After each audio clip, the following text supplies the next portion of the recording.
यथा यथा हि धर्मस्य ग्लानिर्भवति भारत अभ्युत्थानम् अधर्मस्य तदात्मानं सृजाम्यहं परित्राणाय साधूनां विनाशाय च दुष्कृतं धर्म संस्थापनार्थाय संभवामि जुगे जुगे। कौन कहले गीता रे?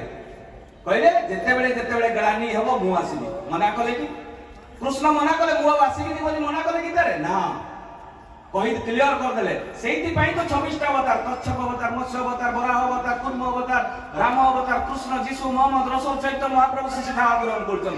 काहेकि एत अवतार से जानि छथि जुग माफे जहा जहा आवश्यकता रिसेंटली जहा आवश्यकता ताहा आवश्यक सीएम रिसेंटली पुरुषोत्तम देबे।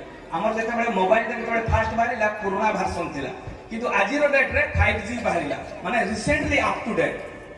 भगवान मध्य ताहा रिसेंटली जहा आवश्यकता अप टू डेट हेई करी आसी जल्दी। आ वर्तमान प्रत्येकटी सेतेबेले आस्तिले गोटे गोटे राक्षस को माने बोध करितले, किंतु आज तो प्रत्येकटी घरे राक्षस सृष्टि हेई जल्दी। आज स्वामी स्त्री भितर संपर्क भल नहीं, भाई भाई भितर संपर्क भल नहीं, पिता पुत्र भितर संपर्क भाई नहीं, पड़ोसी सहित संपर्क आज भल नहीं। तार आज तो प्रत्येकटी घरे जदि बोध कर दिया जाए तो समस्त मरी जिवे। सेहिति पई मनीष को ता भितर थिबा जो खराब गुणटा को बाहर करबा पई श्री ठाकुर चंद्र आछथि एवं से आसी ए जुग पुरुषोत्तम अप टू डेट पुरुषोत्तम रो आमे आवश्यकता काहे कि सेटा मु कहिबी। स्वामी विवेकानंद ताकर गुरु के थिले रामकृष्ण ठाकुर। से चाहिए तो कृष्णकर दीक्षा नहीं पारि था, से तो रामकर दीक्षा नहीं पारि था।